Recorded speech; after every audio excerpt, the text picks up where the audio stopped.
All right, folks, good morning. Welcome back to the second day of the June Pedagogy Institute in 2020. I'm Eric Ramey. I'll be the reader for today.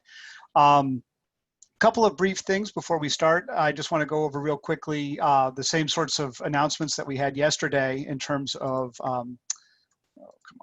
there we go. First of all, assume that all the sessions are being recorded. This will not necessarily be the case for some of the ones in the afternoons for a reason we'll explain in just a second, but for most of them, they will be recorded. We're in the process of trying to convert them and get them uploaded to the website as we speak. As I said, that will take a little while just because we're trying to move a bunch of things over.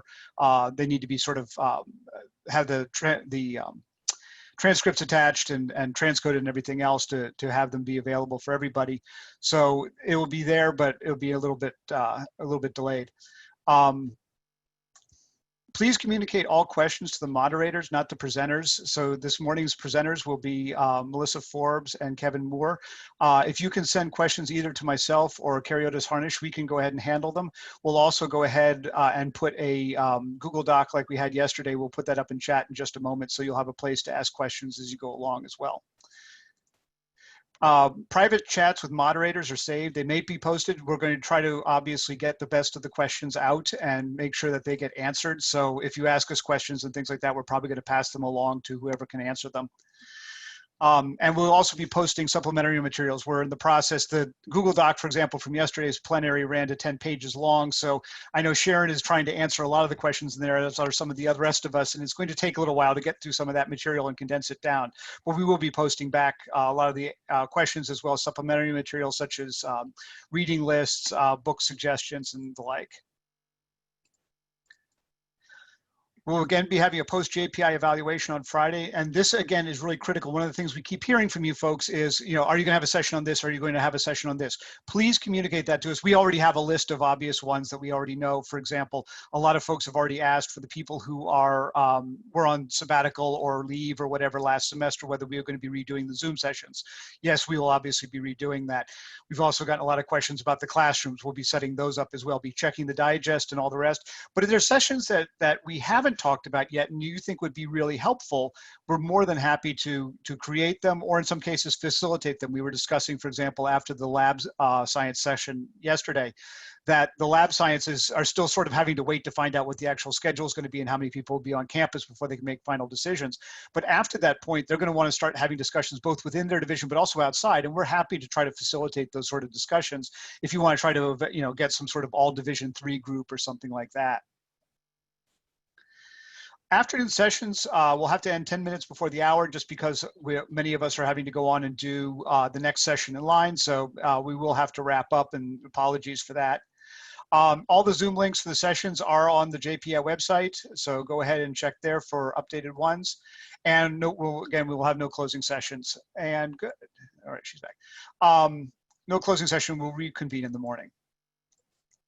Okay, today's afternoon program, I just want to go through and talk about, we've divided up each session, each day into sort of themes. Yesterday was the session on sort of course design.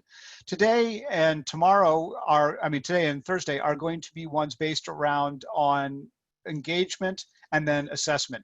One of the consistent things that we've heard over and over again over the past month or two during our emergency online teaching is that we had troubles getting students engaged, that we lose some students, that how do you keep them engaged and involved in your class? So this morning's plenary by Kevin and, sorry. Our morning's plenary, as I said, will be discussing those issues, as well as many of the afternoon programs will be covering these sorts of things. So at 1 p.m. we'll be discussing and creating effective online content. This is how to do some of the things that you might want to do in terms of creating things ahead of time that might be able to cover things that you would normally do in your lecture. Amy Lucadama and Carolyn Sauter will be talking about using primary sources from special collections and ways that you can develop projects that might be able to keep your students engaged in ways that you wouldn't have thought about before. Amy Everard and Bill O'Hara will talk, are two of our veterans from our summer online courses, and should be finishing those up right now. And they'll be discussing some of the lessons that they've learned and some of the ways that they've been successful in keeping people engaged.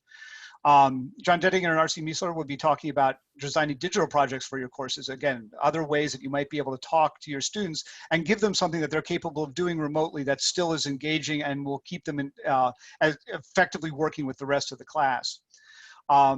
ditto in languages have the same sorts of issues. So Junji Lau and Henning Raga will be talking about that too. And then finally, although again, the JPI was not designed to tackle issues of sort of anti-racism and those sorts of things. However, we do have to acknowledge that even in a session that's devoted to something like pedagogy, these sort of topics are going to come up simply because they're things that we have to deal with on a day-to-day basis for our students and for ourselves. So I'm really happy to say we have a couple of sessions today and Thursday as well that I think really help to deal with some of the really critical issues that we're sort of looking at these days. At 3 p.m., for those of you who've seen the hashtag #ShutdownSTEM, to take a day off from doing all forms of research to discuss the issue of non-traditional, minority, female, and all the rest representation in STEM classes and STEM work. I really think that we have a good panel here from the folks at the STEM scholars and looking at ways that we can try to really help non-traditional students in STEM, as well as getting at 3 p.m. a discussion about the shared work of difficult conversations. How do you actually have a discussion that can tackle a lot of the issues of the day, as I said, Black Lives Matter, George Floyd, and things like this, especially in a way when you might not physically have those students in your class? How are you going to manage to deal with that? Both of these sessions, by the way, may not be recorded, as I said, at the basis or the request of the folks who are running them, because again, they are in some cases potentially discussing difficult topics, but that's something that, so more the reason for you to go to these guys. And apologies for 1 second. I'm trying to do some background work. Melissa, you'll be happy to know that even those of us who are on the JPI committee have tech issues. And in fact, Melissa Forbes, about 10 seconds before we were supposed to go live here, suddenly had her computer fail. So she has run to campus and is busy trying to frantically get online and get ready to go. So you'll be happy to know that even we have plenty of technical issues and all the rest. One last one I wanted to talk about real briefly was just questions that got raised in Monday's session or thoughts that came up. And a couple of them that popped up through them is, for the UDL session, variability in learning is the norm. So how can you use different teaching methodologies to remove barriers? Lab science, what fraction of labs can be virtualized and what fraction should be virtualized? Are there things that actually could be left that way? Or are there things that are absolutely essential that people actually have to physically touch the device or the pipette or whatever? Arts, as I said, again, they spend a lot of time discussing what the best tools for teaching studio and performing arts online are, and I invite you to talk to them as well. OERs, how do you find specific accessible materials for an online environment? Not just things that would work in person where you could hand them out or something like that, but how would you work with them in a virtual environment? And finally, one of the takeaways from the flipping section was that Division 2 and 3 faculty who've already flipped have found that this is actually improving their student learning and retention. And so we should go ahead and think carefully about ways that we might be able to move some of the lecture type material that we would normally think about as something that would be like, oh, we had covered this in class because we're going to lecture. How can we think about that and say, I can can that, I can put that online ahead of time, and then think carefully about what we can do to actually engage our students as opposed to simply reading to them. Because especially in a distance education environment, why would they want to do, other than the fact, of course, you're better looking and much nicer than any of the other professors, but why would they want to come to somebody at Gettysburg when I can go study statistics at Stanford or Harvard? Why would we put lectures online when we could potentially go ahead and think about ways that we could do more engaging things in our time that we actually have face-to-face in ways that we can and work with our students? So with those are some takeaways and some brief introductions. We have about 2 or 3 minutes. I don't want to get started a little bit early. I am going to go ahead and post in the chat window a document. We had a document yesterday shared in Google Doc for questions. I'm going to go ahead and post the link for that again in chat so that you can go ahead and post your questions either there, or if you want to send them to either myself or to Carrie Artis Harnish as we go along. And as I said, we have about 2 minutes till we have to start here. And I think Melissa is now with us. Can you verify, Melissa? I am here. I am sweaty, but I am here. Okay. So we'll start in about 2 minutes, and as I said, looking forward to all the working with you all today.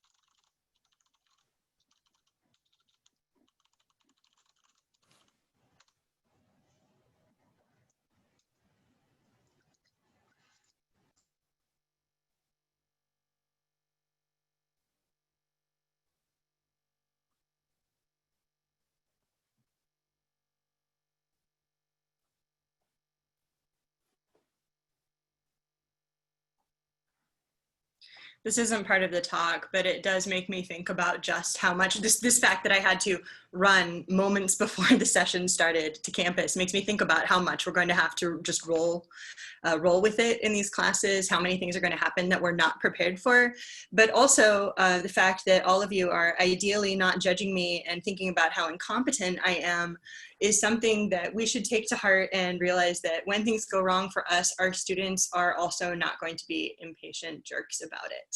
So thank you for your imagined support here. As another upside, we are now joined by a small picture of David Bowie in the background. So just keeps getting better.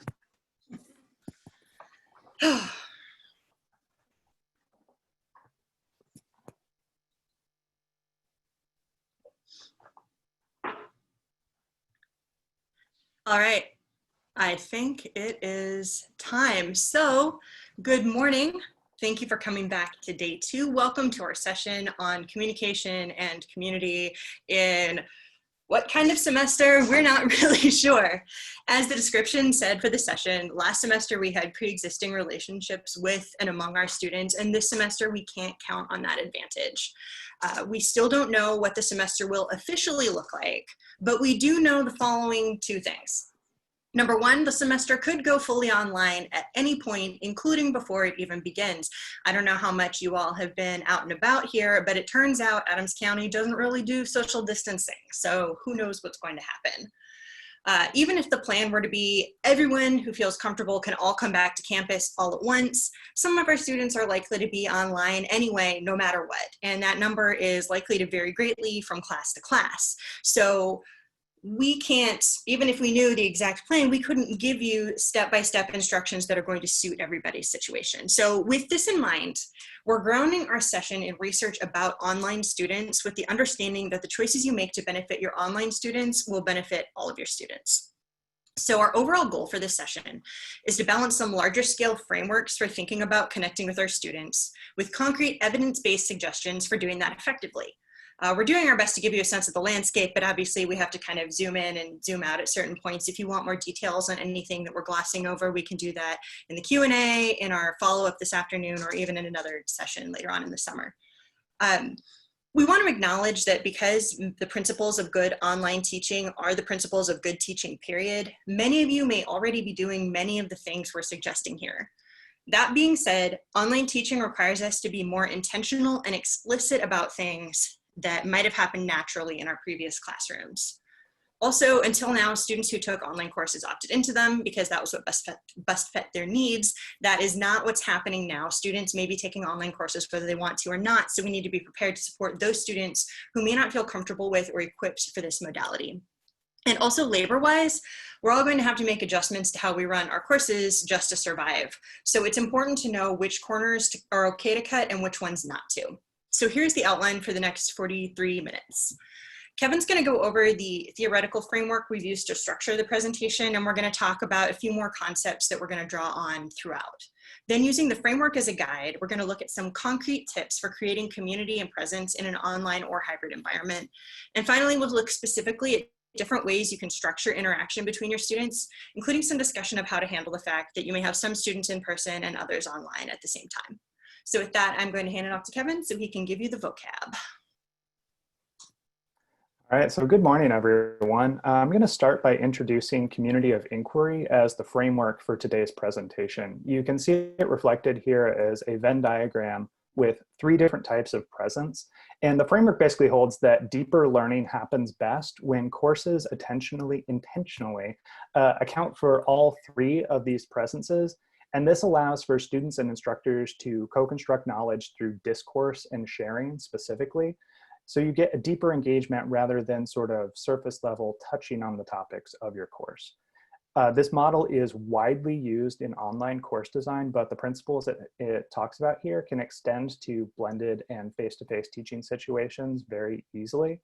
So the reason we're talking about it is because the emphasis that it places on developing collaborative learning communities speaks a lot to some of the anxiety that we're facing about how best to connect with students in teaching modalities that are either new to us or that may even shift in the middle of a semester. So regardless of how and where classes meet, This framework provides a useful way to discuss some of these strategies for building community and promoting learning.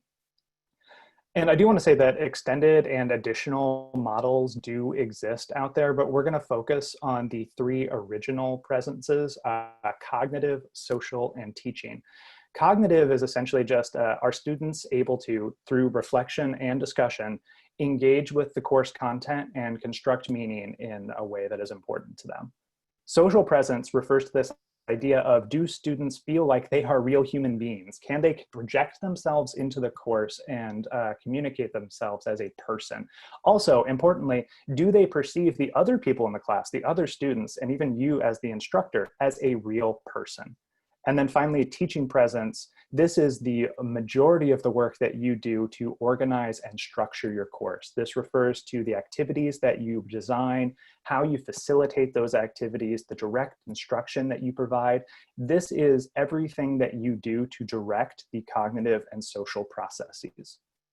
So we wanted to focus on student engagement in particular this morning. So even though we have these three types of presence, we're really just going to focus on cognitive and social here.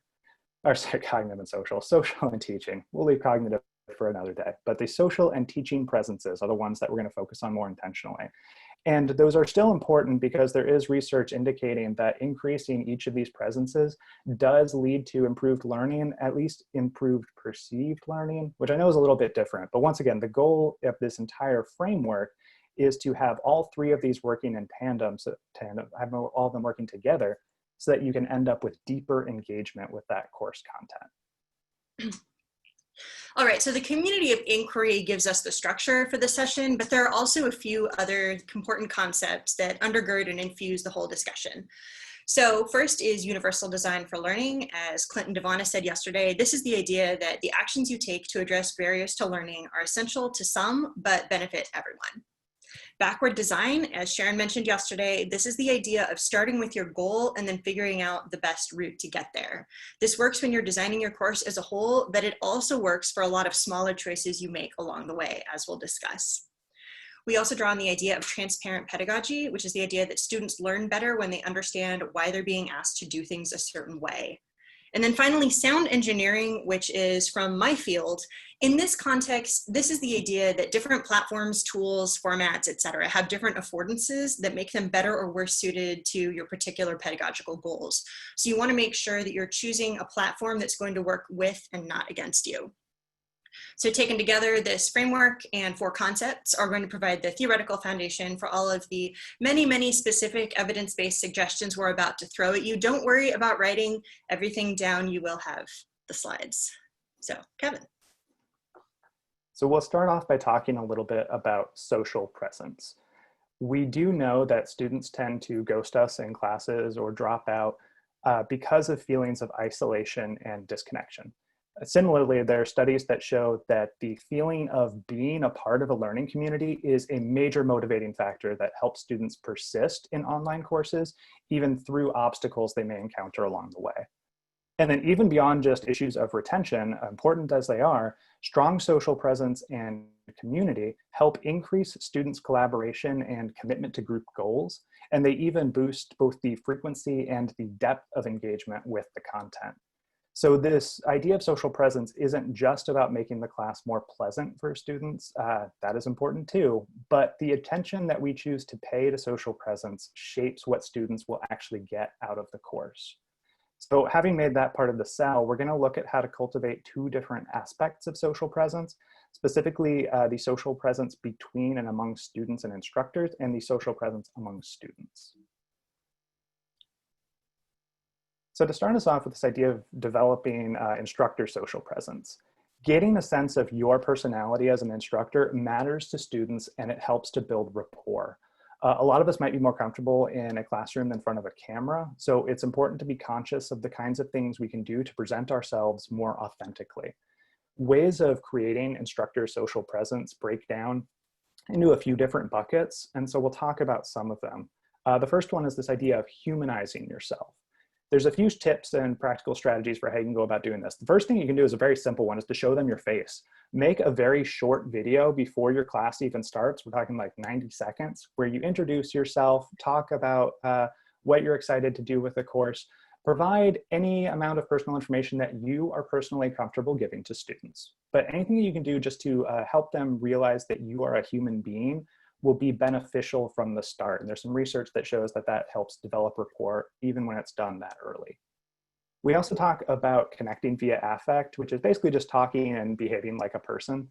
I've got Be Funny up there. There are pedagogical articles that recommend that you throw in some jokes, and that is always sounds like terrible advice to me. If you are not naturally comfortable tossing in some humor or just being vulnerable, then trying to force that isn't going to be the thing that works for you.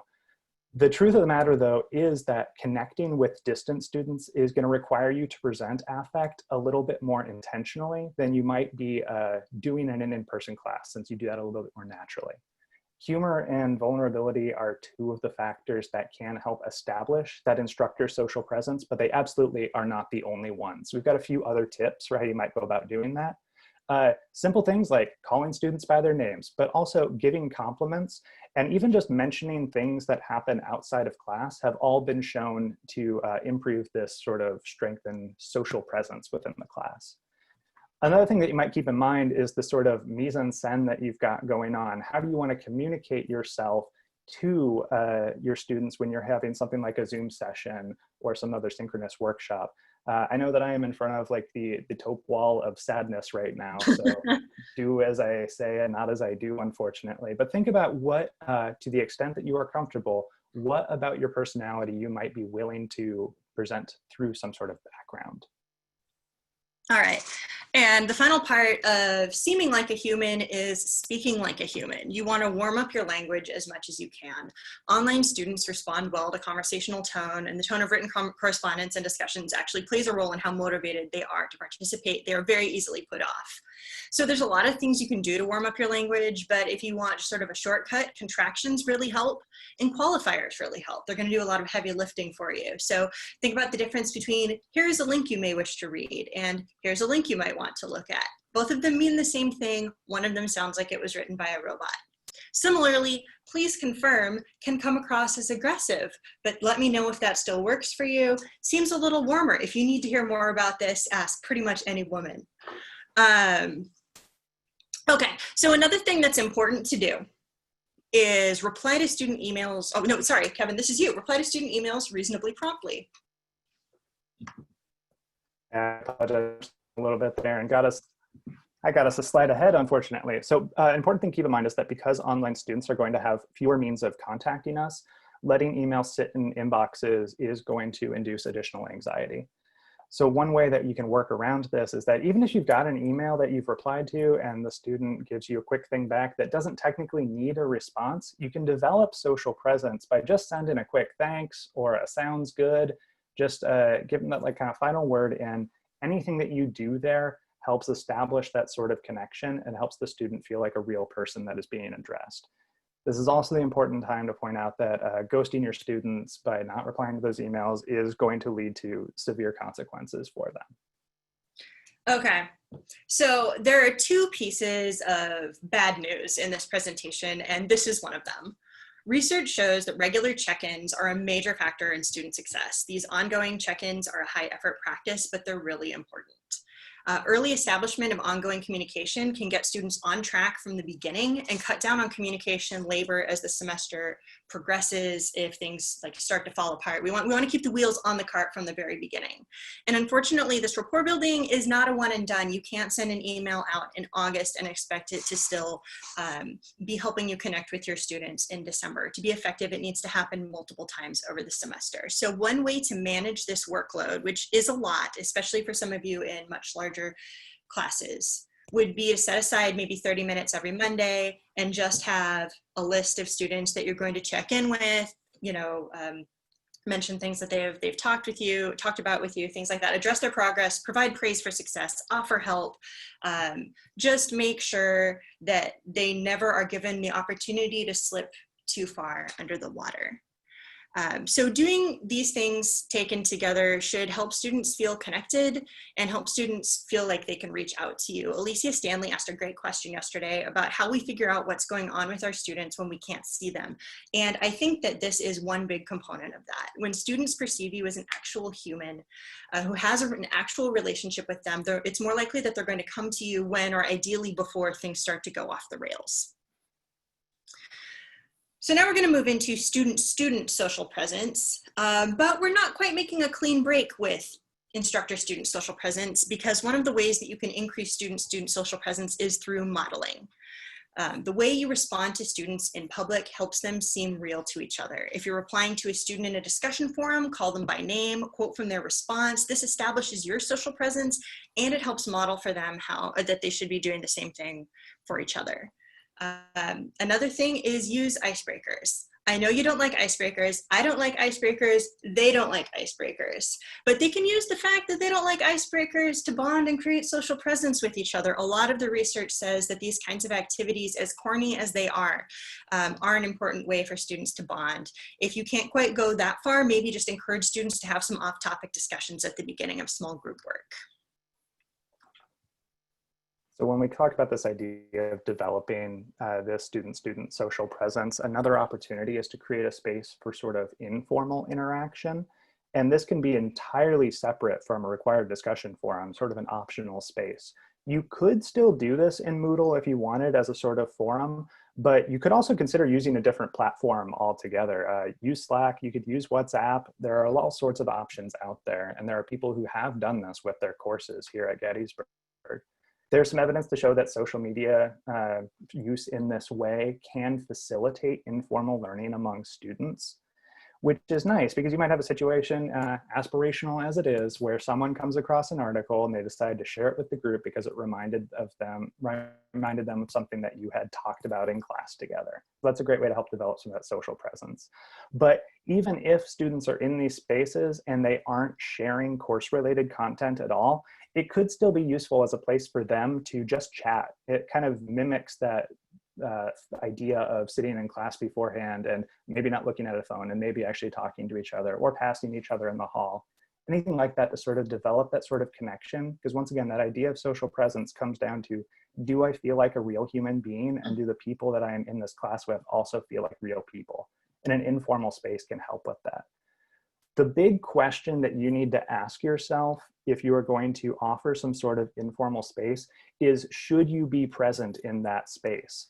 It can be very tempting because you want to see how the social presence is manifesting, but keep in mind that there's some research that indicates that once an instructor begins participating pretty heavily in either the required forums or these informal spaces, it actually means students don't participate very much.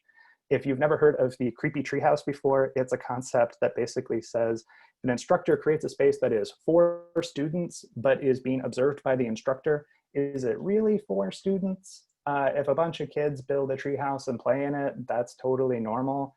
If an adult stranger builds a treehouse and tells kids to play in it, it's weird. So while these informal spaces can be very useful, it's important to keep in mind that your presence might be a bit too far. So consider it, maybe give that up, let the class decide whether they want you to even be a part of it, or just let them have that space to themselves. Ask a student to set up a Slack channel for the entire class. The last thing that we'll touch on for student-student social presence is developing activities that require students to interact with each other. That's going to be pretty crucial, and it's so crucial, in fact, that we're going to talk about it in more depth later on. So I wanted to mention it now for the sake of social presence, but we will revisit it a lot later on.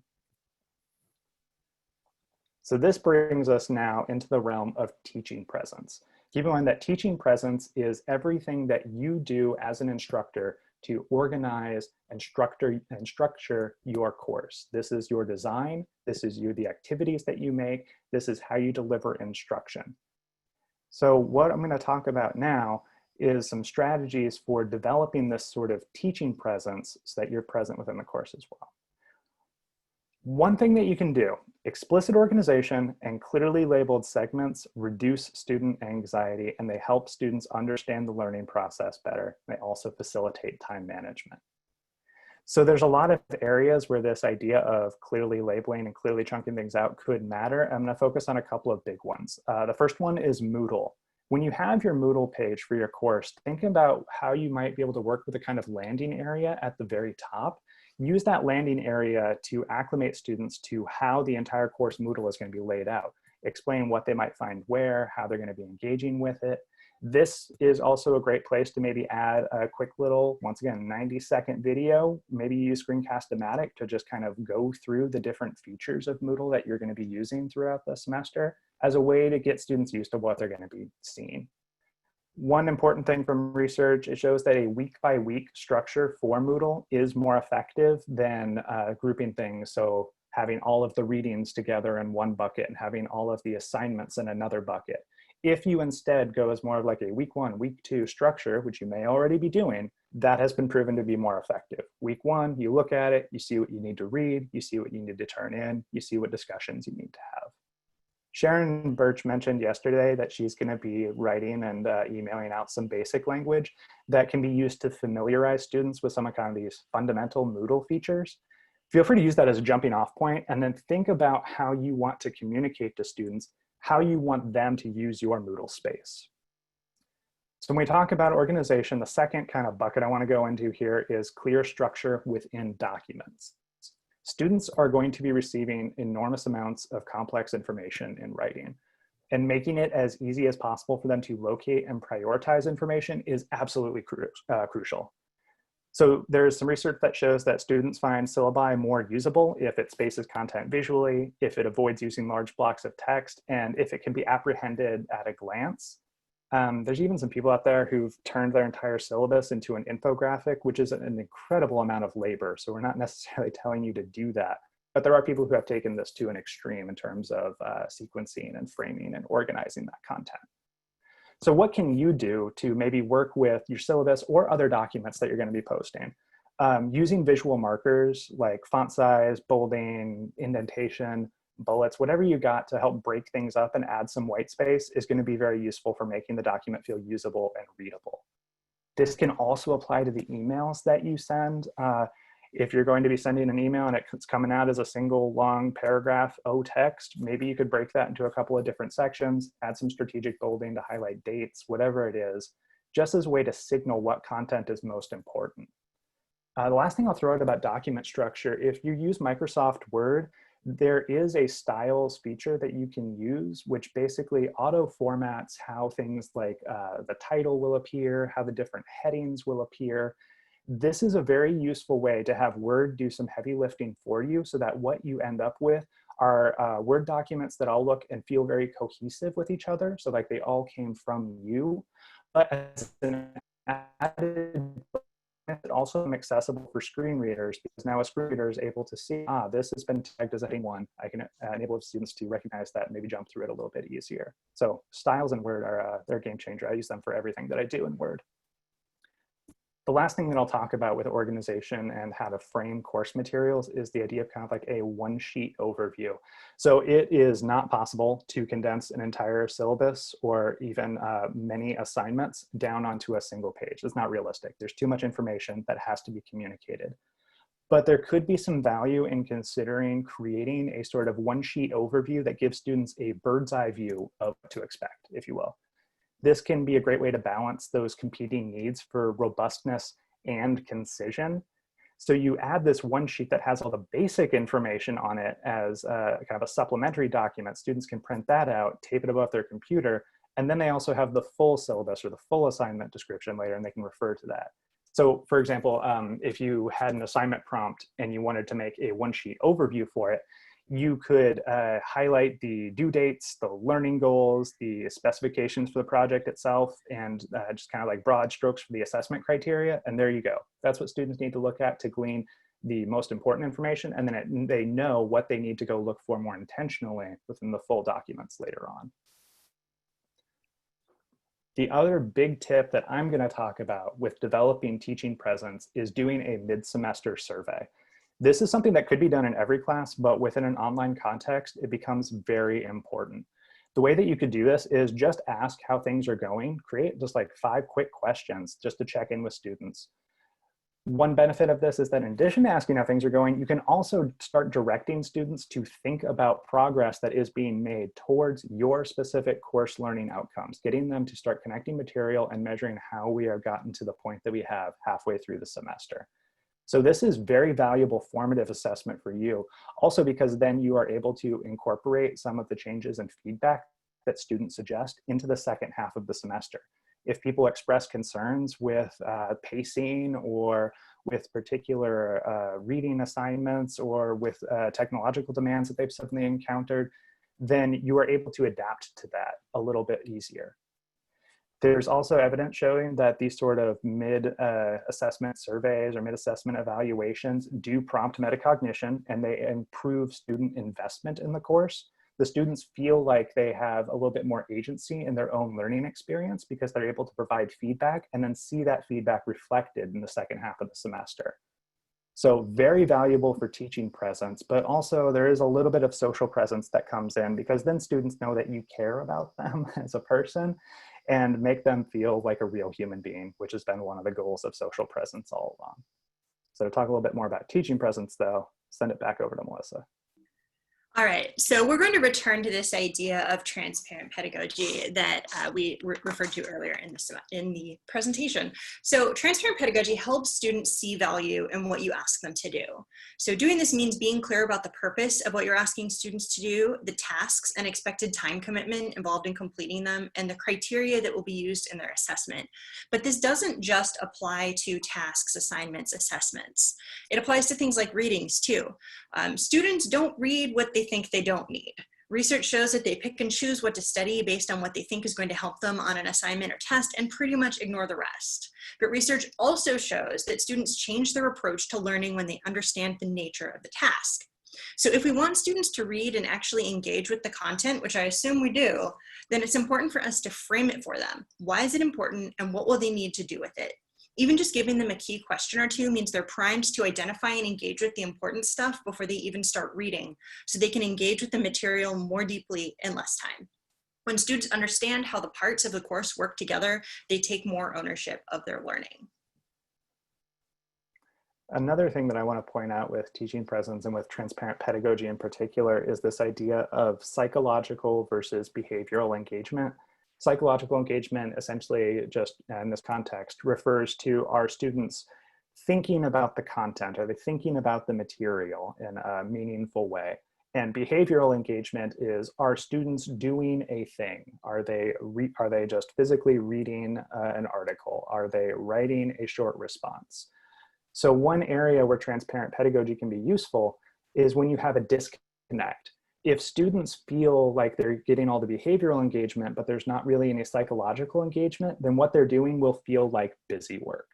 So transparent pedagogy is you to prime that psychological engagement by being clear from the start exactly what students will get out of this reading, exactly what they will get out of this assignment, so that things that might be perceived as busy work will have the benefits made like readily apparent from the start and will therefore lead to better engagement overall.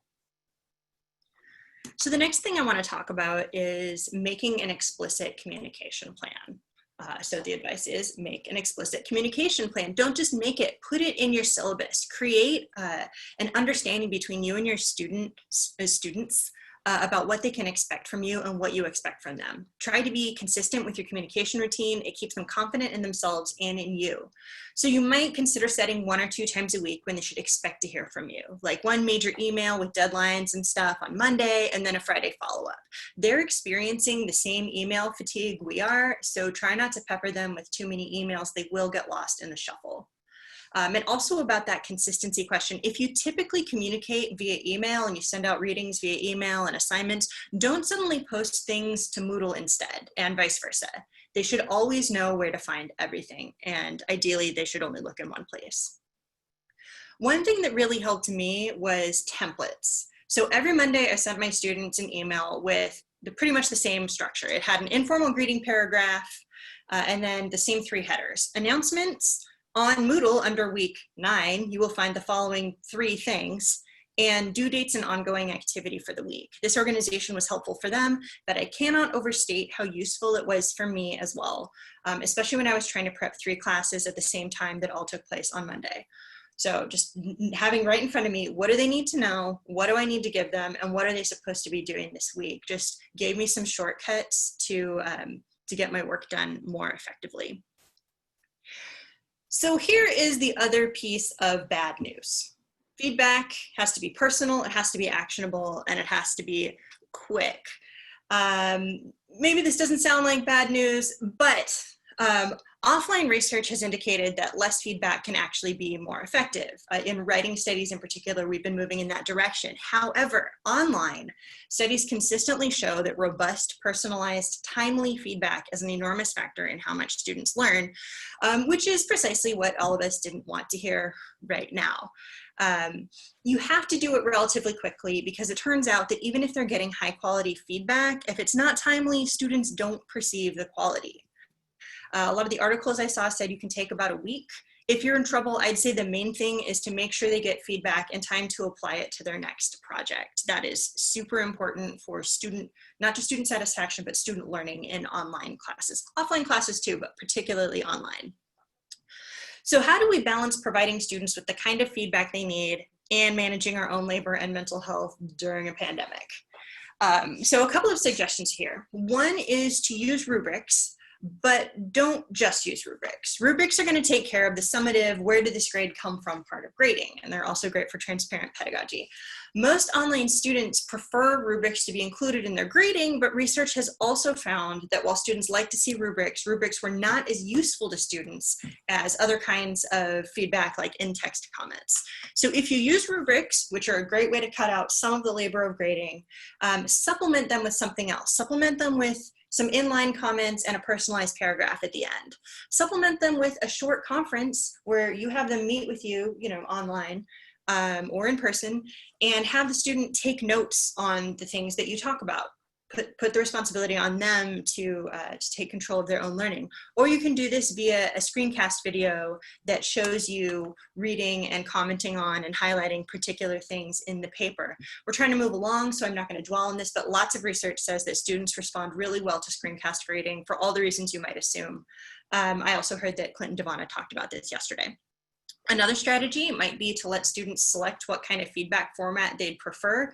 No need to put extra effort into writing text comments if you have students who would rather just conference with you, or you can even let them choose between faster, more truncated feedback or detailed feedback that might take longer to arrive. As long as you two are both in agreement about what they can expect, this transparency is going to work really well for you. And a third strategy might be to rethink your assignment sequencing in general. Consider eliminating a major project and adding some smaller scaffolding assignments to support the other projects, things like proposals, annotated bibliographies, reflections.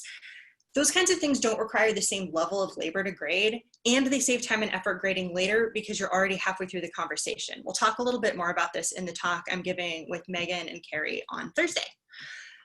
So also, as we exit this, even more than email, you need to be careful when you're grading about keeping your language warm. Students are going to be particularly sensitive to perceived harsh tone when they're feeling vulnerable. We don't have those opportunities to sort of fix any sort of fraying relationships with eye-to-eye contact.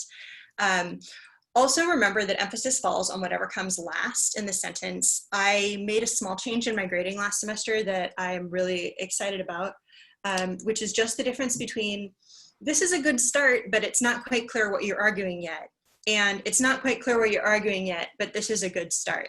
They both contain the exact same information, but one of them leaves the student feeling good about where they're at, and one of them leaves the student feeling a little sad about where they're at.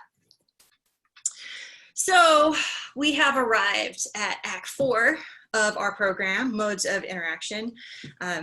If you recall from way earlier, requiring students to interact with one another was part 4 of our 4-step program for increasing student social presence. Students point to collaboration with peers as a reason for their effective learning in online courses, and when students feel they've learned from other students, their perception of course quality increases. Interacting with peers just makes students more satisfied with the course.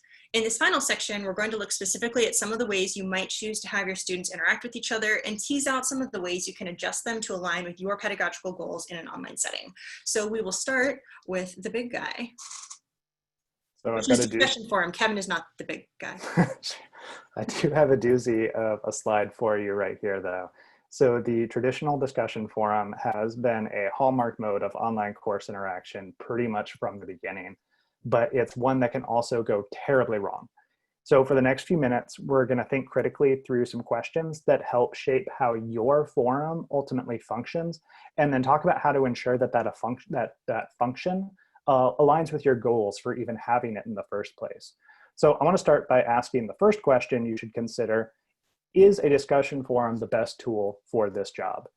This is your opportunity to apply some of that backward design and figure out what your overarching goals are.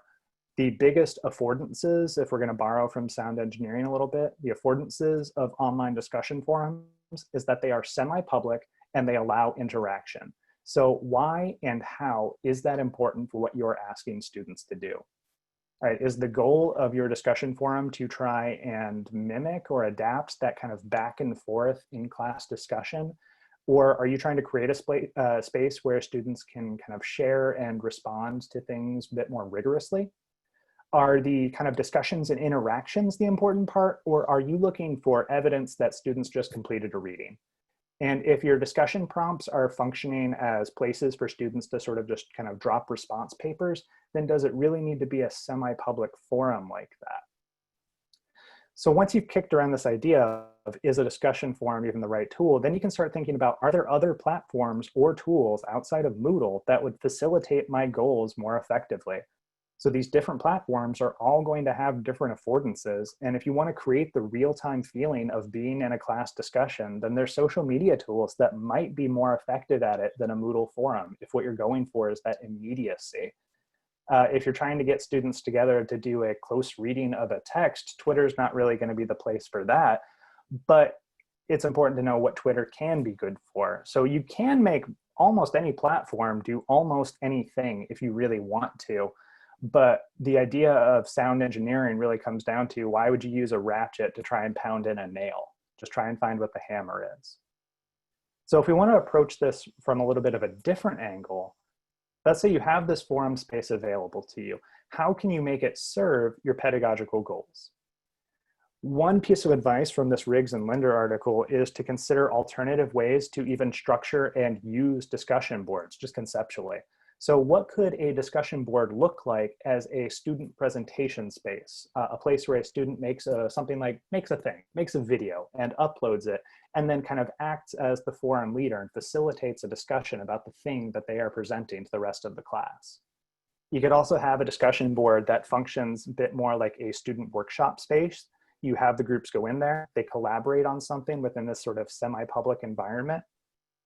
I do want to throw out one quick thing, though. We talked a little bit about maintaining consistency and organization, and mixing up what your forum does from week to week could be disorienting. So if you decide that you want to shake things a little bit, that's fine. Just so that you clearly communicate that to students, what the change is, here's why I am doing it, transparent pedagogy, and here is exactly what you need to do to succeed within this new space. You all might get a little bit of train noise in the background. I hope that means it's agreeing with me. So once we've thought through these ideas of what could the forum space be used for, the big question that we all jump to is, how can we ensure that participation is regular and that it is high quality? So we have a couple of suggestions here that we got from the literature we are looking through. The first one, modeling good discussion practices, is going to be pretty key. You can also accomplish this by including participation requirements or even a full-on rubric up ahead. So without guidance and without a little bit of prodding, students are likely to keep discussions somewhat shallow. So intervene when it's appropriate to try and push them to where you need them to be. They have to know that you are present within the course in some way, or else with that psychological and behavioral engagement we talked about before, it's going to feel like busy work. They're going to feel like they're just making a discussion post, but not really getting any insight into it or engagement with it themselves. Then I want to throw out the caveat that we kind of talked about a little bit earlier, but this idea that there's some research that indicates that the more an instructor participates in the forums, that can occasionally depress student involvement a little bit. Being too present means students occasionally feel like they don't have enough space to respond as they want to and as they need to. So you need to be able to give them that space, let things go a little bit, while still being present to jump in from time to time and direct and redirect when it's needed. Revisiting that idea of kind of modeling participation and that participation rubric, creating one of those and posting it to your Moodle can be extremely useful. We actually have a few examples of these, and when it comes to the breakout room time, if you're interested, you can take a peek at a few of them and see how other instructors have tried to define quality engagement in a way that fits within a rubric, and you can think about how that might apply or not to your particular context that you're thinking of. The last idea that I'll throw out for research-based ways to kind of boost engagement on forums, smaller discussion groups have been shown to see increased and higher quality participation compared to discussion groups that involve the entire class. So you might consider forming 4 or 5 students into a little cohort and having them break down a particular issue instead of having the entire class in there together trying to unpack something. Another bit of interesting research shows that when students get assigned particular roles to play on a discussion forum, their participation goes up. Go figure. So if you assign students on a rotating or somewhat rotating basis to be a moderator or a fact checker, then you're going to see them getting involved in the space, getting involved in the conversation, and getting involved in the content at a level of depth that you're really hoping to see. I want to throw in 3 really quick things here before we move on. One thing is that online discussion forums carry a much higher literacy load than in-class participation, which means that they can be overwhelming for multilingual and or neurodiverse students, especially when they're taking multiple classes at once. So doing things like these structured approaches, smaller discussion groups that are assigned different roles can be useful for students who might otherwise take longer to post and therefore get less response to their ideas and feel like less of a person. I also wanted to say that online there can be a lack of affect and difficulty of tone. On the one hand, we're talking about ways to get students more engaged. On the other hand, some instructors do experience that students are a little more rude to each other because, again, they don't think about social presence of other people. So have a plan in place about what you're going to do if somebody says something problematic or offensive.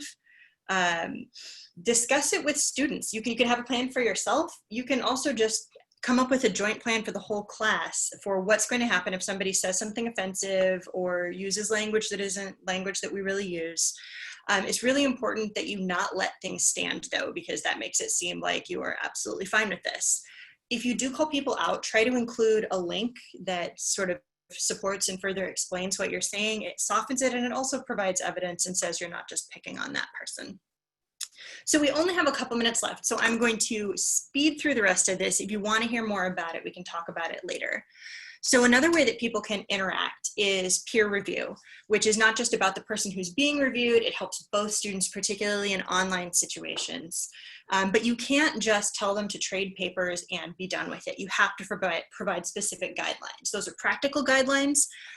Who am I reviewing? How do I review? What if I don't get a paper to review? What if I don't get my paper back? What do I do when I'm done? Things like this. You can approach this with different configurations. So some of these are going to be synchronous, like meeting one-on-one, writing center style, or a group Zoom discussion workshop style where the author is in the group, or even a group discussion where people trade papers.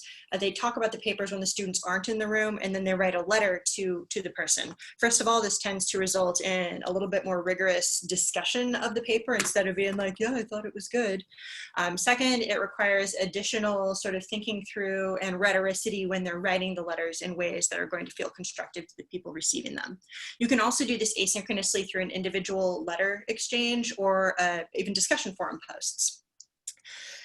Be sure that you're making clear goals. You can't read for everything all at once. You don't do that. I hope you don't do that. Please don't do that. That's so hard for yourself.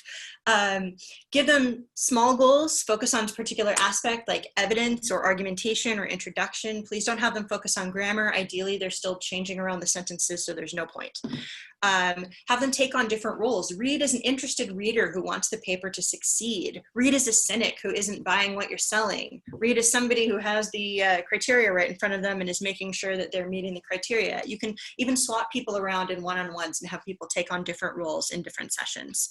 You also, you're asking people to do a lot of stuff here, so consider asking students to include a reflection discussing the feedback they received and what they did with it, or alternatively, just ask for the letters. That's a little bit more unwieldy to do, but it does give you the actual letters themselves so that you can double check whether a given author had heard about something already from their reviewers, and then you can reference that in your feedback.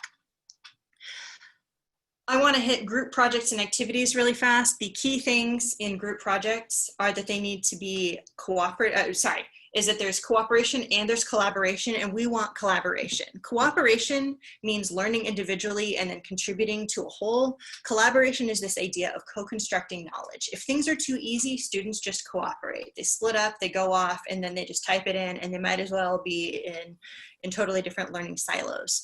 To require collaboration, the task has to be complex.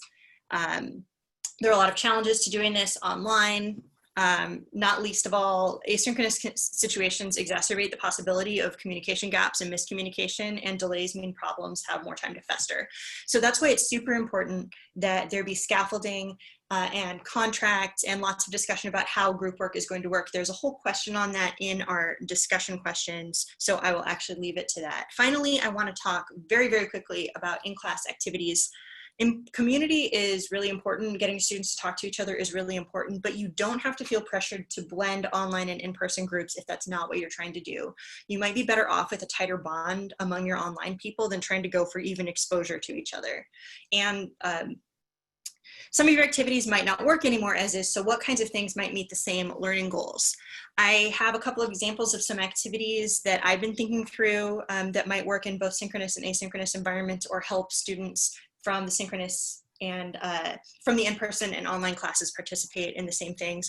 One is a glossary activity where students are assigned complex terms from course materials. And if they're working synchronously, they can collaborate on Google Slides to create a glossary with examples and then present it to class. Present it to the class. I did this in one of my classes. The slides started normal at the beginning of the semester and gradually got more ornate and bonkers as the semester went on and students got more comfortable with each other. So it's a really nice way to create social presence as well. Asynchronously, there's a similar thing you can do in the Moodle dictionary, or you could even have your students start a wiki for your class that enables them to define and relate terms. I have a couple other things, but I will actually just skip those. You can use Kahoot for quizzes. You can do scavenger hunts. We can talk about that later. Let us move on to our easing out, our conclusions.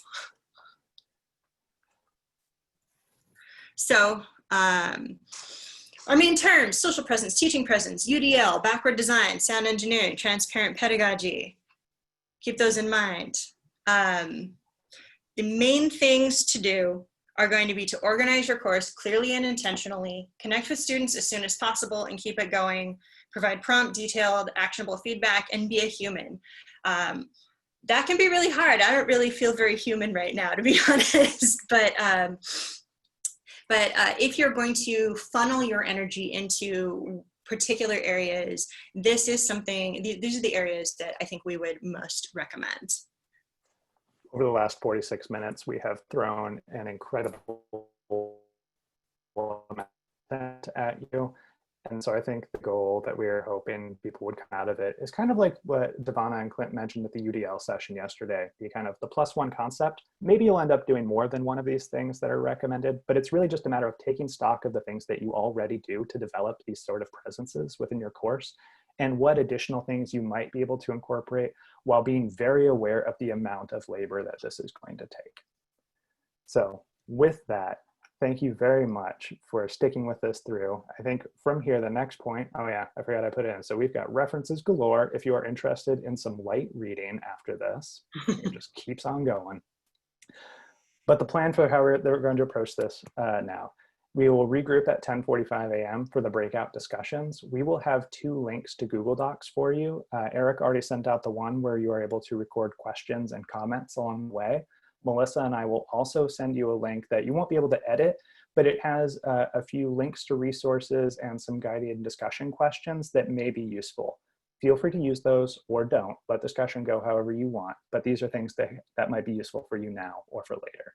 Yeah. So, if I could break in for 1 second, Kevin and Melissa, I know we're a little bit over time, but I actually have 2 questions. There's a lot of things in the Google Doc basically asking for concrete examples of things, which I think we can provide offline, and that will be fine.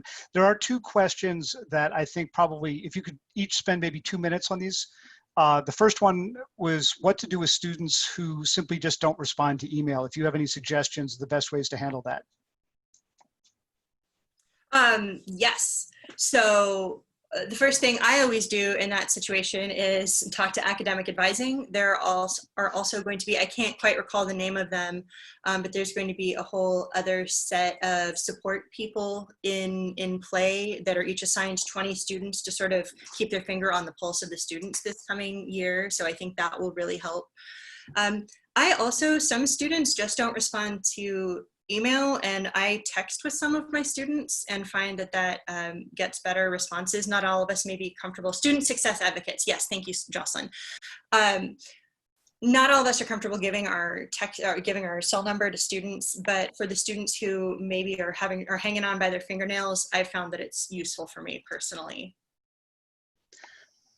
One other one, I think this is a really interesting question, and one that is pertinent to today, is when you're discussing things about being funny and being personable and connecting with folks, in many cases, that's sort of the opposite of what a lot of underrepresented faculty are asked to do, because they tend to be young, they tend to be in minority in their department and in their discipline, and they need to establish a level of authority with the class rather than sort of be their friends. So how exactly do you reconcile those 2 things? Yeah, that is a really great question. I am definitely not an underrepresented. Well, I am not. I am white, but I am also a woman, and I definitely know that a lot of the tips that I'm giving are incredibly gendered and are in some ways leaning pretty deeply into these gendered expectations for me. In this case, I am making a choice to prioritize the students who are struggling to stay in and might need that from me over the students who are going to use that as a reason to take me less seriously. I think those students are jerks, and if they get less out of the class because they won't take me seriously because I'm being warm, that's their fault. I mean, it's more complicated than that, obviously, but that is a choice that I make for myself. As far as the rest of that, I think that is an amazing and really important question, and I would be interested in conducting more research and seeing what I can find that other people are doing and other conversations people are having about how to balance those very real concerns. Okay, I think that's a good one to continue thinking about, especially, as I said, in light of some of the stuff that's been going on, as well as some of the discussions we're having this afternoon. We will reconvene at 10:45. As I said, Melissa and Kevin have a couple of discussion questions, and we will break folks out and let you guys chat about them and what works for you and all the rest. So everyone go grab a cup of coffee, and we'll see you soon.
All right, folks, welcome back. As I said, if you did not already see, some of you may have been out, I will repost the question list that Melissa and Kevin have generated for us here. Realize that this is actually, I didn't realize it at first until I started scrolling through it. It's a multi-page document. So they have a couple of discussion possibilities, specifically whether you want to discuss things like online rubrics, whether you want to talk about mid-semester assessments, all these other sorts of things.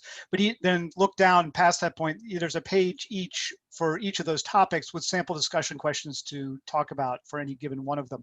So go ahead and in your groups, you can discuss any and or all and or none if you would prefer of these, and discuss other things if that's better for you. But in any case, I will be breaking you out into groups. One second, we have a few folks still trickling back in, so I want to go ahead and do that. But I'm going to put you all in breakout rooms here. And we will be reconvening around 20 after, so that we can get an idea of some of the discussion that's occurred and what might be good to talk about. Oops.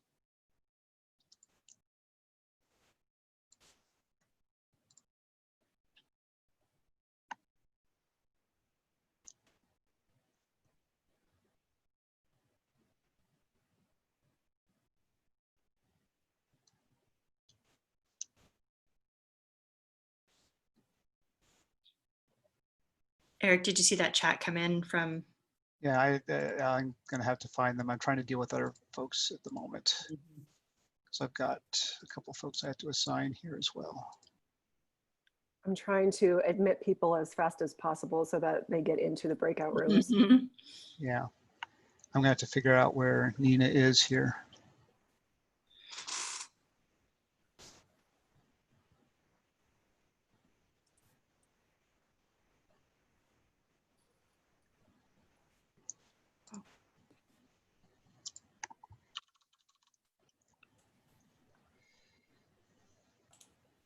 Thanks, Melissa.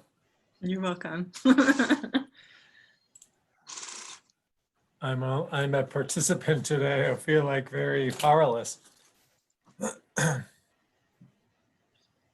So throughout the session, Melissa, as questions were coming directly to me via the chat, I was putting everything into the Google Doc. So right now, what is in the Google Doc is representative of not only what was being placed in there, but at least for me, the content that came directly to me.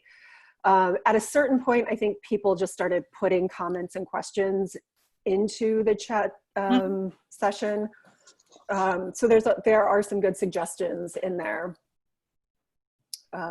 Tips and strategies shared by others, but there are some good conversations. Oh, here comes Sharon. Have you and Kevin taken a look at this? I am looking at it as we speak.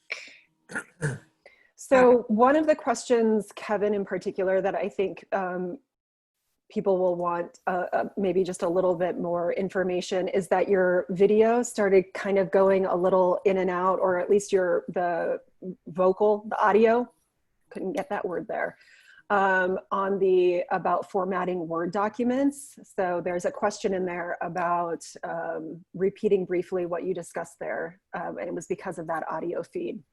The styles. Yeah. That's what it was. Yeah. I can do a screenshot of a Word doc too and just show what it looks like to do it. So there are a ton of questions in here. And I guess the question is how, I haven't seen the discussion questions that you put up for the small groups. Most of the questions that I was tracking were mostly requests for examples. Yeah. You know, can I get an example of a you know, a specific type of rubric or a specific clear syllabus or something like that. So, I mean, those are things that you can post. Yeah, absolutely. Are we still putting people in groups? What do you mean, Sharon, right now? you're muted. Because we have a handful of people who are just right. They're not. I suspect they're away from their desks. I'm assigning people to groups as fast as they come in. They're assigned. They just haven't gone into them. okay. I think one of the hosts needs to unmute Sharon. because she's waving her hand. Really? All right, I just unmuted you, Sharon. At least I think I did. Yes, I couldn't before. The message said Sorry. but now I can. Yeah, something weird is going on with that. I do not understand. I've never seen this bug before. Well, I'm not oh yeah, I understand what you're saying, yeah. I'm having to pop in occasionally to folks and fix their video and all, and I don't understand why. And the folks who are still in the room with us, have they gotten an invitation? They just Yes. haven't accepted it yet, so they may have Yeah. stepped away. Should we move them into the waiting room or? No, because I mean, if we move them in the waiting room, I have to reassign them into groups and everything else as they go. So as they come back to they're going to get the invite as soon as they come back to their desk. Yeah, okay. So, Oh, sorry. I mean, tons of it's not- stuff in the Google Doc, about this was really helpful, Mhm. more specific or device requests. yeah. So and- how do you want to handle the conversations that are going on in the discussion sessions, as well as the questions that are on the Google Doc? I think I'm writing down a few of these that I think we can address pretty quickly at the beginning. Kevin, you can follow up on your styles. I see a few requests for particular resources that we either share that we already have or that we create for them. And I think we can acknowledge those and tell them that we'll put those together. 10 tips for warming up your email. I can absolutely do that. Okay. People want examples of good syllabus design. I can absolutely do that. Actually, I think Devana might be another person. Devana redesigned her syllabus recently. I could show like a one sheet that I did for one of my assignments last semester. So we can talk about like resources that we'll provide. Also, I do want to follow up my joke about women and warming up their language. I want to clarify that a little Okay. bit for people. Yeah, that's when I got a couple, comments privately to me about the whole issue of women, people of color, or whatever. How do you establish authority and boundaries while still being accessible and blah, blah, blah. So I think that's a really good one to ask longer term. I don't know if we want to get somebody else maybe to comment on that. Is there somebody who could deal with that? I think that this would be a great case for a 30 minutes with, or maybe even an outside speaker, to be honest. Maybe we could join together with Dickinson and some of the other colleges in the area and bring somebody in to provide support for people who are going to be struggling with these issues, which are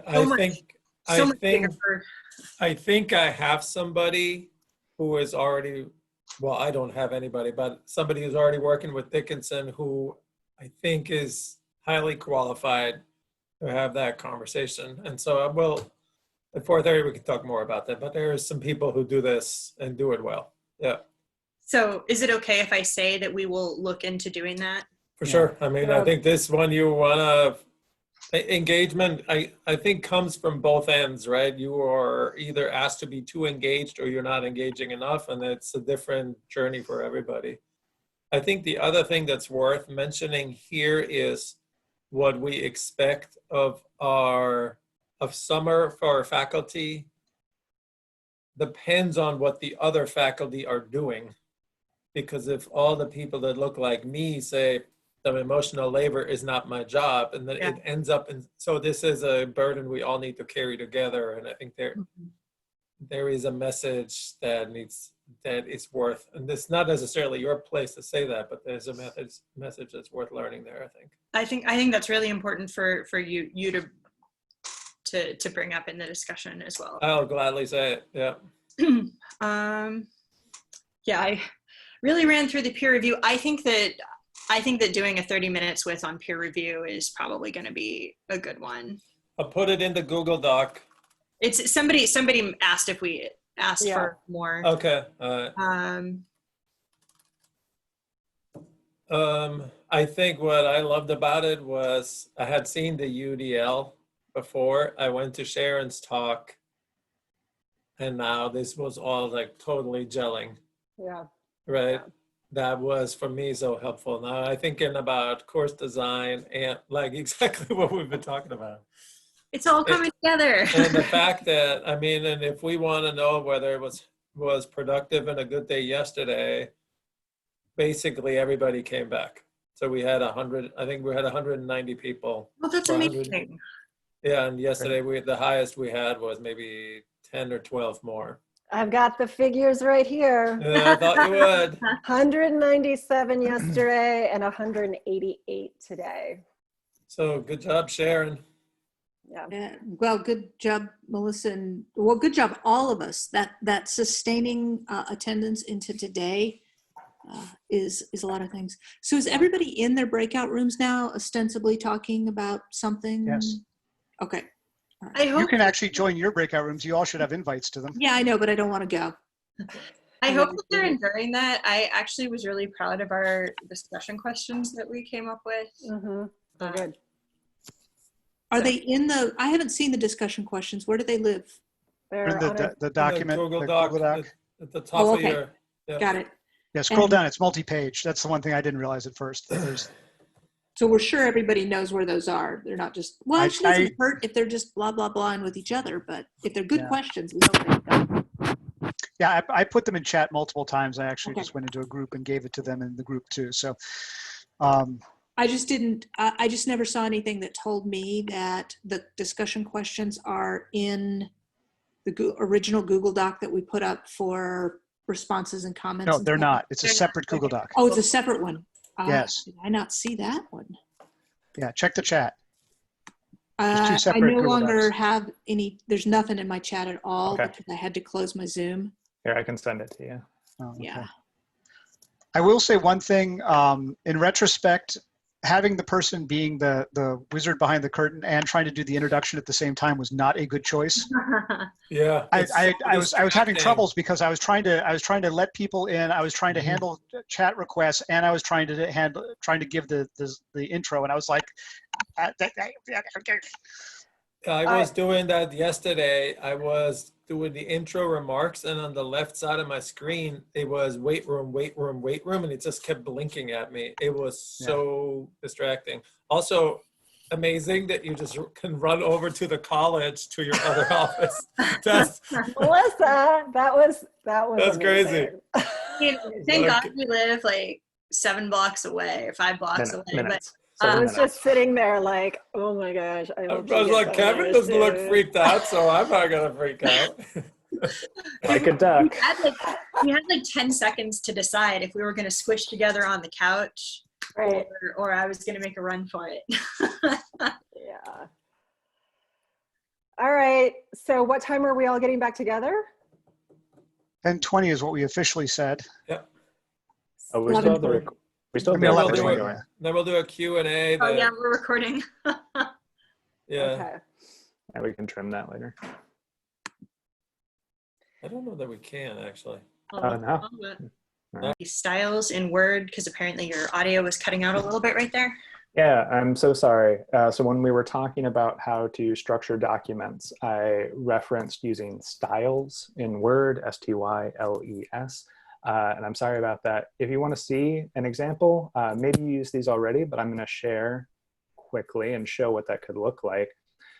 Essentially, when you have this, you'll have a pane up top. So as you're typing content, I've got the title of my document. I could just manually adjust, make it bold, make it larger font. But when I call it a title, then it will do a little bit of that work for me and it'll format it in a way. And there are different styles that you can choose.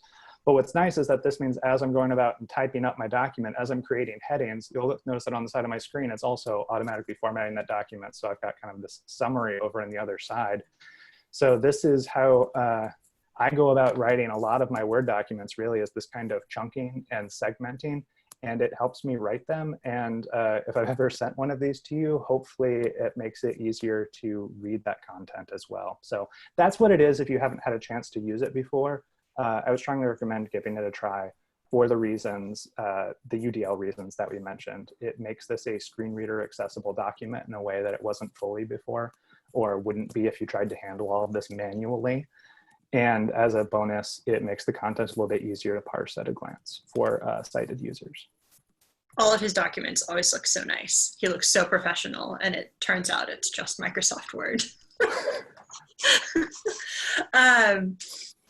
I also wanted to follow up on a couple of other questions. One was this question of whether we can ask students to show their faces in the service of developing social presence. I know, as all of you do, how not fun it is to teach to a bunch of black boxes. But we also know that a lot of our students are in situations where they don't feel comfortable showing their living conditions, or where we have students who take classes in bathrooms, who take classes, somebody yesterday was talking about a student taking a class in a closet, and they may not want to reveal that to the other people that they're in the class with, or maybe they just don't have a place where they can go that's not messy. They're living in a house with 5 people, 3 of them are children under the age of 8, you know. So I would say strongly do not require students to show their videos. I think that mentioning that it's nice when you can see people's faces if you have a whole room full of black boxes is probably fine.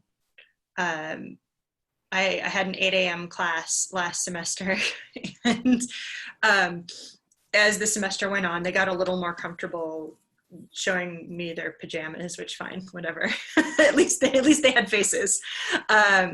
So I would say don't require it, and don't hit it too hard, so that, you know, the one person who doesn't want to unmute or doesn't want to show their screen can do so. You can encourage them to use their Zoom backgrounds, but that would be my inclination on that. I don't know, Kevin, if you have other insights. I mean, I would just echo that. I would strongly, would not require it for equity issues. It could also be a bandwidth problem if someone has unstable internet, then asking them to take on the additional upload demands of trying to stream their video as well. Yeah. And we have a note from Alicia that she'll be discussing this issue a bit more on Thursday as well. Great. Ooh, that is a great point. From Hakeem, about privileging the faces that we can see. Yeah, that is really difficult. Wish I had the 2-sentence solution to that one here, but I think that having it articulated there like that is really important, so that I can realize that that is a thing that I was probably doing.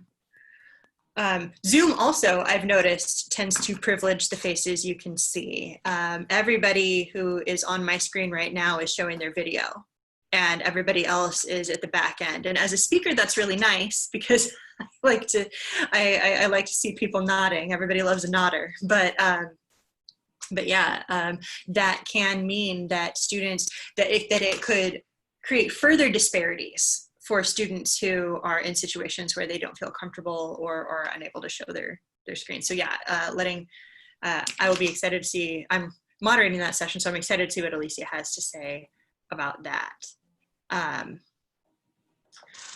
One other thing that I saw here, I had made that aside about women and softening language. It was mostly kind of a somewhat bitter joke for those of us who have ever sent what would be perceived probably as a reasonable email if a man sent it, and have been perceived as cold or bossy. And, you know, I've certainly received my share of emails that I was insulted by myself, and had to stop and think about the fact that, like, saying, like, please do this thing isn't actually rude. It's not. Like, please confirm this date with me. I read that, I'm like, ooh, don't tell them what to do, but that's polite. So this is an issue to struggle with. And I do find, the cognitive dissonance between knowing that it's wrong and advising people to do it in this situation is pretty strong.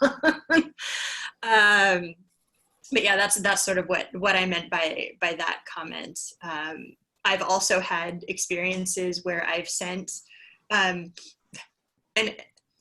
a slightly irritated email from me tends to just be like, I don't have exclamation points, but I've had students take those really hard and be like, I couldn't come to class because I have anxiety and I saw that you were really angry. And I was like, oh dude, I was not really angry. I wasn't really angry. I was just, you know, not super excited that I said we were meeting in this class space 4 times. And then anyway.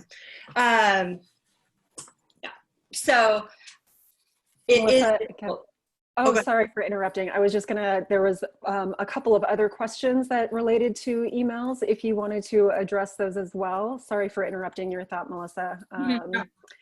There are questions about, you know, checking in with students, which you suggested in your presentation.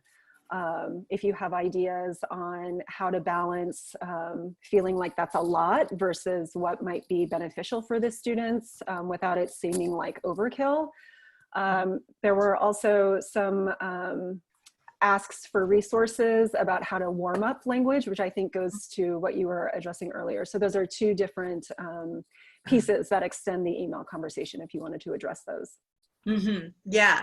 I also want to, I just saw this thing from Tina in the chat about how face showing can be detrimental for people without typical affect. So people who have neurological issues, and that's also a really important equity thing to keep in mind.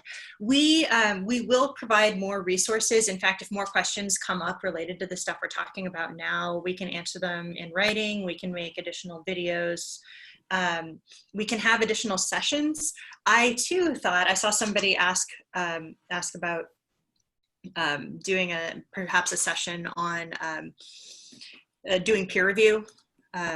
I would be happy to run a session on doing peer review later. I was sorry that we didn't have time to get to that. Like I said, we had to zoom in on certain things, but I thought that was would be a great one to chat about. I'm happy to come up with a tip sheet for warming up language.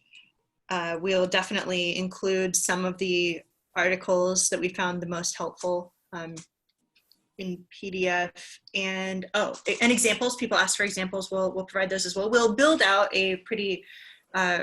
we'll build out some resources. I also was thinking it might be useful for you all if we sort of made a timeline of what to think about when, like what to do now, what to do once you get your registration lists, things to do with the summer, things to do continually, first day things. So just break some of this out by then, because for me, it's very overwhelming to even know where to start. There's so many things and it's hard to even know what to look at first. So I feel like I might make it for myself, and if it's useful for me, it's probably useful for somebody else too.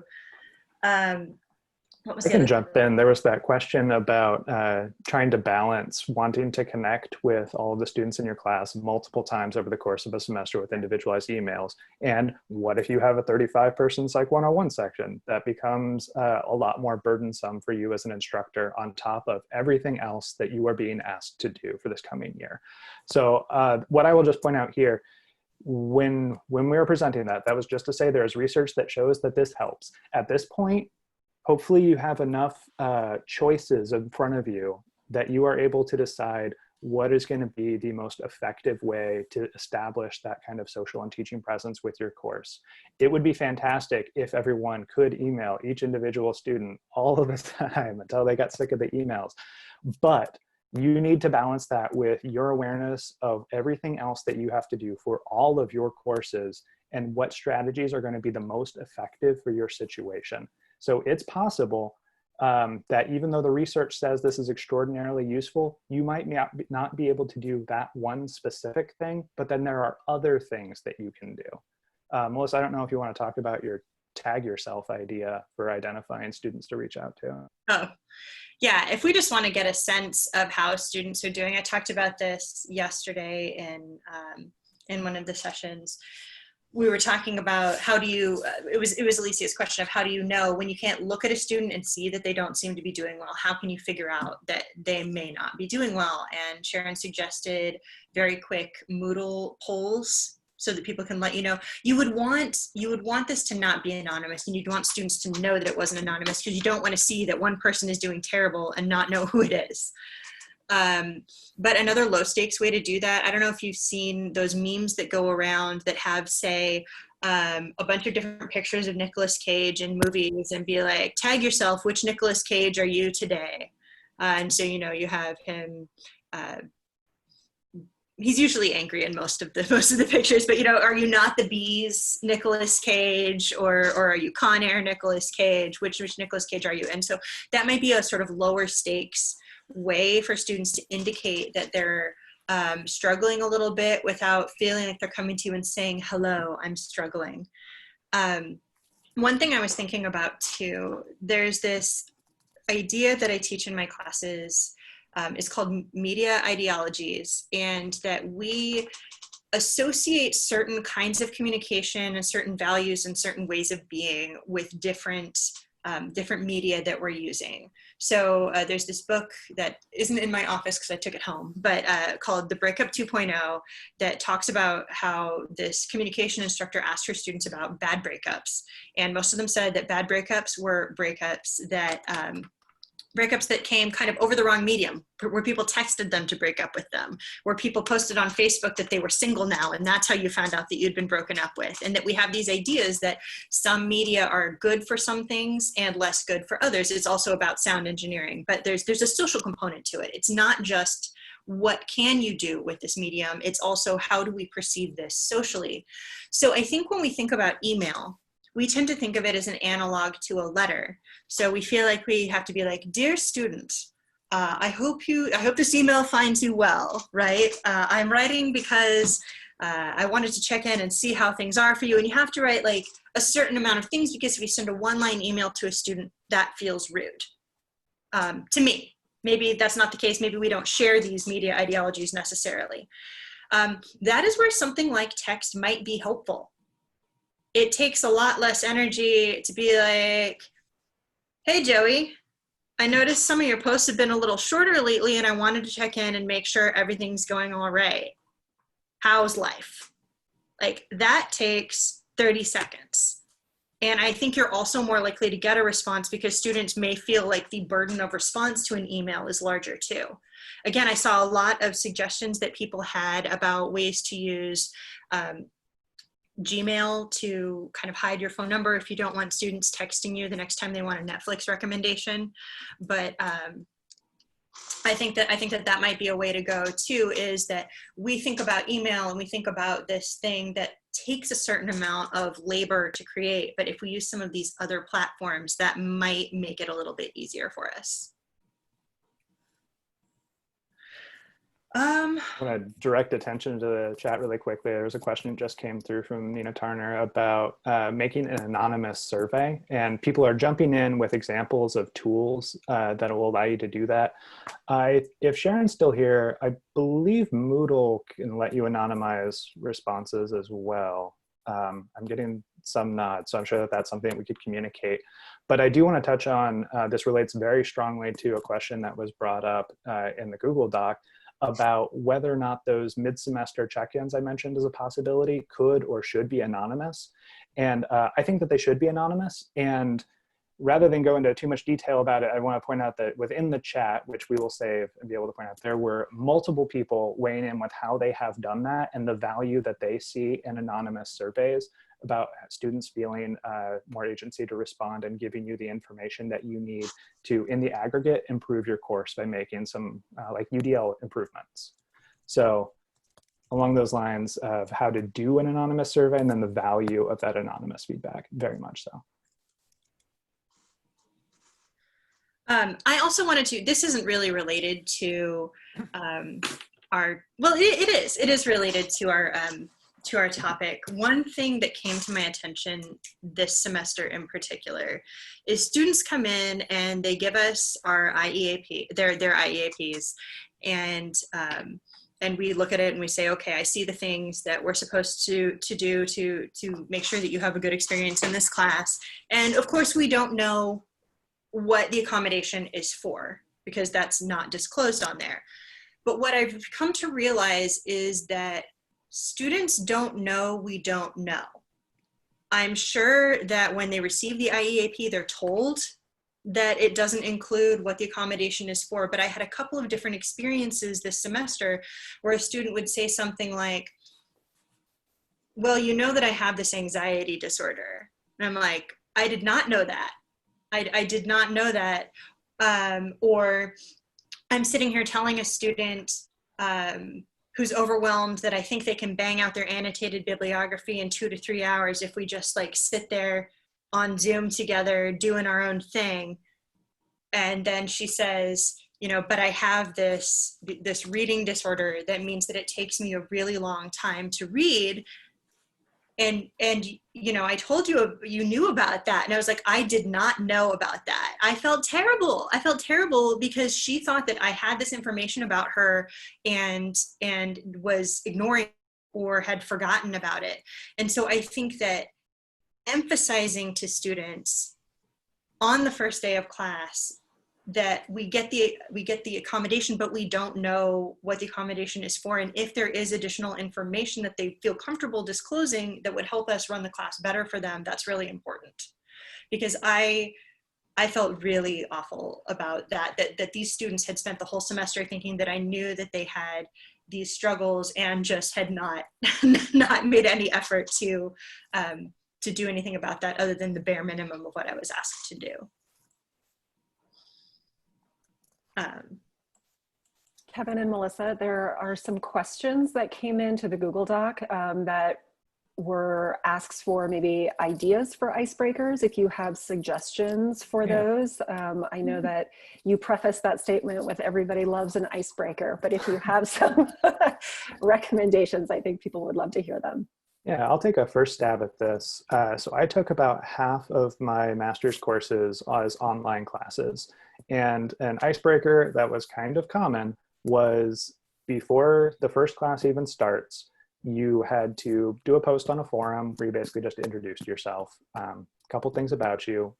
If you wanted to, you could upload a photo of yourself or a photo of something that you liked. So that's like an example of real low stakes icebreaker. Side bonus of this is that it gets you using Moodle before class even starts. It gets you accustomed to looking for the discussion forums, to making a post, to uploading documents, to making sure that you're getting emails from Moodle so you know to do those things. So it's an extremely low stakes way to get people using a tool like Moodle before they will need to in order to access readings or assignments going forward. So that's a small one. I'll let Melissa talk about some other things she's got. Oh, you know, I don't know if I've landed on one that I love yet. I taught a class on writing with sound last semester, and one of the things I asked my students was what their least favorite sound is, which was kind of interesting because some of them were pretty surprising. One person didn't like the sound of a door closing. So that was interesting. I've tried wackier things like, what food would you most like to put your bare feet into? Or if you had to put your bare feet into a food, what would it be? Sometimes students take that as intended. Sometimes students are like, I don't know, rice, because it's not messy. Like, okay. But anyway, maybe they go off later and are like, what a weirdo, asking us about what food we want to put our feet into. And that creates social presence for them.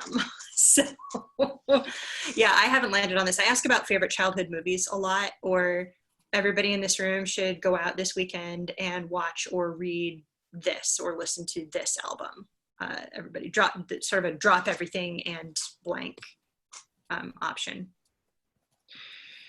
Can I chip in one quick thing here? We were talking about this earlier when you all were in discussion groups, that when it comes to the student engagement piece, one of the things that we're struggling with, that some of us need to make ourselves more available and some of us need to make ourselves maybe not less available, but set clear boundaries. And that differs in this room very much, right? And we're hearing that now. And I think for somebody like me, who is a tall white guy with beard, glasses, and older at this point, I am really struggling with students not expressing their concern to me in the first couple of weeks of class. I lose them, and so I make myself as silly as I can be because that has worked for me in building trust. But I think that would be problematic to do for some other colleagues. And then the other thing that we talked about when it was just the 6 of us was that it really needs to be clearly pointed out that this is a shared responsibility, because I know I'm already not getting asked to do that emotional labor that some of my other colleagues are doing. And I think pushing against that and offering the dudes offering themselves to share in part of that, I think makes that a little bit more equitable when it's not going to be equitable anyway. And to follow up on this idea of boundaries, I just want to point out, yeah, McKinley has a comment in here about how students should also be allowed to have boundaries. And I think that is an incredibly important point to make.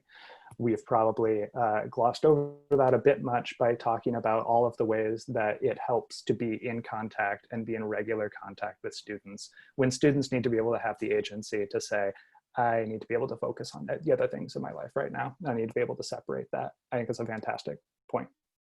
Thank you very much for adding it. Yeah, that's what I was going to say as well. A couple things that came up for me when I was looking at the at the Google Doc were a lot of people were wanting to talk more about ideas to do in class, either synchronously, asynchronously, in person, online, blended. My suggestions that I was going to go through, that part isn't really research based. That part is just me thinking through my own classroom practices and trying to figure out how to adapt them, what's going to work, some things might even work better in an online environment. What I was thinking might be useful there is more of like brainstorming sessions. If we want to set up some time in the next couple weeks for people who are interested in brainstorming to get together in a Zoom, and then we can go to breakout groups, and then we can come back together and see what kinds of things we as sort of just a faculty group came up with as ways to interact with our students. If people are interested in doing something like that, just an open brainstorming session, we can definitely make that happen. We also have seen some things from people who are perhaps wanting to work with other faculty during this planning process over the summer.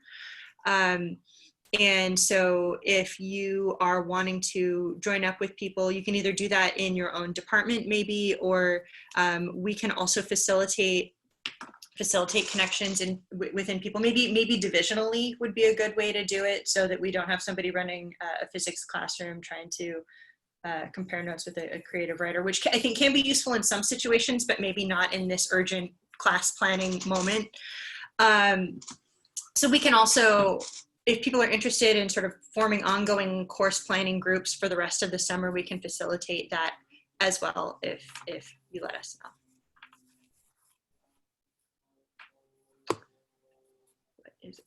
Oh, I'm glad we have all of these suggestions about of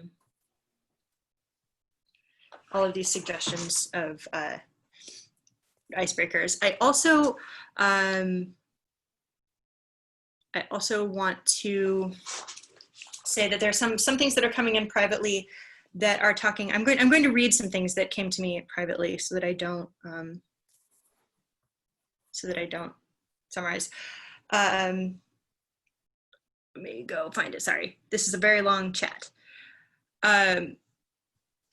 Students get talked over is the main point, is that faculty sometimes get talked over, and students get talked over too. And the students that get talked over are often are students of color, are often students who already don't feel like they're connected to the college as well. And so for us as instructors who are facilitating these classes, it becomes especially important for us to be on the lookout for that as we're facilitating these sessions. Is if we are not on the lookout for our students of color being talked over, or then we are complicit in allowing that to happen. And so that needs to be something that we are actively looking for and trying to prevent from happening.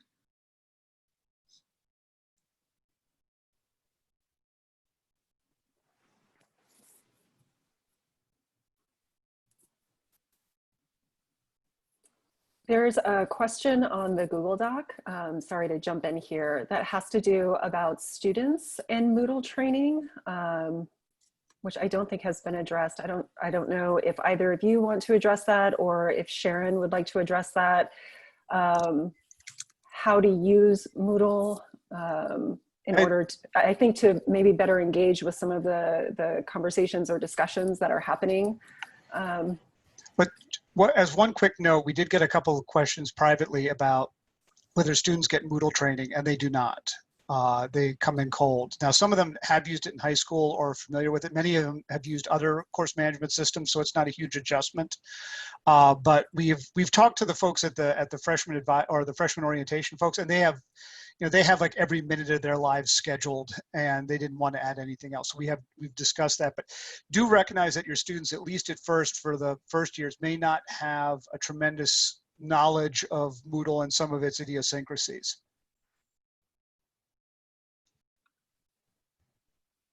Yeah, I just want to pitch in something else about that.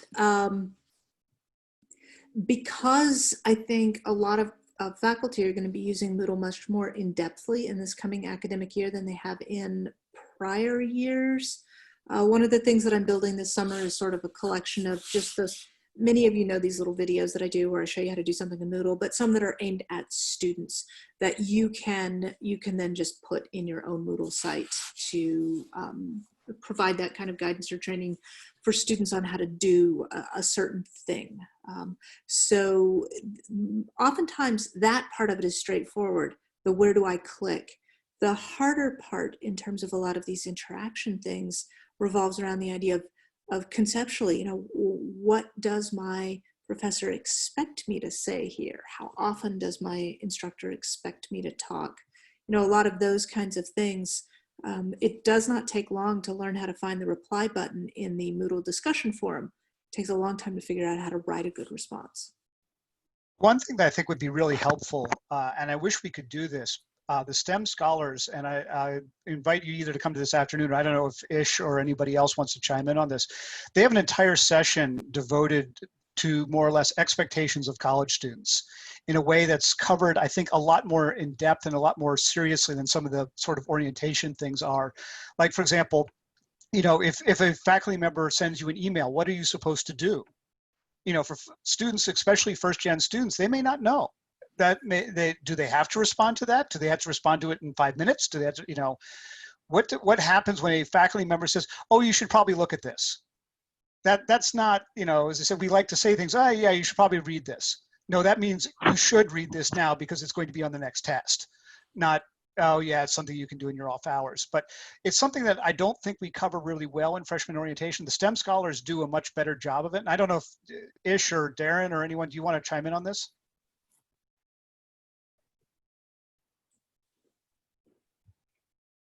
I don't know. I think I saw Luke and some of the other STEM mentors from the departments. And one thing that really works is that there are upper years of STEM scholar students that do a lot of that peer mentoring, and that has really been helpful. And we're seeing now that some of them are now graduating or have graduated, and it's a real loss that mentorship is gone, and it also builds confidence in the students that are doing the mentoring. But yeah, I mean, I had no instruction going into college. I didn't know what I was doing, and much of my lack of success in the beginning was due to my inability to respond. So I think that is a really important thing to think about. And I have really, just quickly, I'll say I've been working a lot with Melissa the last few weeks, and she has looked at some of my emails and under the sort of topic of warming up my language, and it's amazing how different it sounds. And we have all sent an email to a student that said, I need to talk to you. And I have done it and didn't realize how panic inducing that was, and I'm not gonna do that again. And so I think having that is helpful. I also saw Rob Natter's comment about, at the same time, students need to be given the tool to be able to interpret what it means, right? Because at some point, I can't be any more politely than I already am, say this more politely. So yes.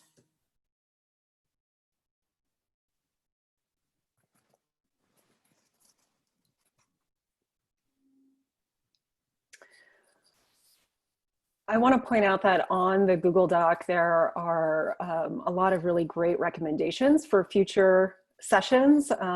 There's one that I'm looking at right now that's about training and working with PLAs in a remote environment, and there are others that have populated this Google Sheet today as well as yesterday. And this is really great feedback.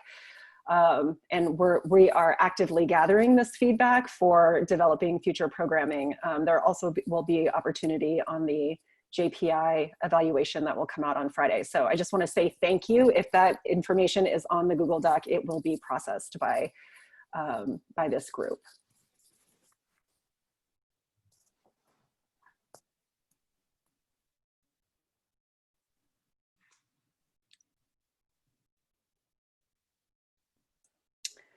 Okay, Kevin and Melissa. Sorry, I'm just catching up on the chat. No, that's okay. We're about 5 minutes before the hour. So if there is, if you have any last remarks that you would like to give, we can go ahead and wrap up the session. I think I would just end by saying that although there is research that's out here, none of the research is on this exact situation, right? This situation where students are not opting into online classes, and so you can't make any assumptions about the things that they can do. And maybe we still shouldn't even be requiring synchronous sessions because of equity, but can we really continue to teach asynchronous sessions for everybody, especially if they're on campus? All of these issues coming to a head the way they are have not happened until March of this year at a large scale. And so I imagine there's going to be a lot more research being done and a lot more support for best practices that will come out probably about the time that it is no longer relevant. But yeah, this is an ongoing process, and we're going to just continue to avail ourselves of the knowledge that people all over the place have. One conversation we were having as the JPI group is that, you know, where you want to go for really good, really carefully considered and experienced practitioners of online and hybrid teaching, it's not Harvard, it's community colleges, right? Community colleges, state colleges, these are the places that have been doing this for years. And I think that this is a really wonderful opportunity to start actively valuing those kinds of expertise because they have a lot to teach us. Thank you, Melissa. Kevin, did you have any last thoughts that you wanted to add? I feel like I can't follow that up with anything that is quite as good as that. Okay.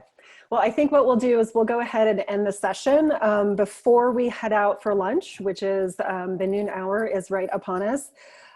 Please remember that the afternoon sessions start promptly at 1 o'clock, and those will go only about 50 minutes so that we have time to break and pause before the next sessions begin again. To get the Zoom links for those afternoon sessions, please find your way to the JPI website. It has all of the Zoom links just for today's sessions. So we will go ahead and break. And again, another thank you to our panelists here, and thank you to the participants who were here this morning. Really appreciate your presence. Thank you, Melissa and Kevin. Okay.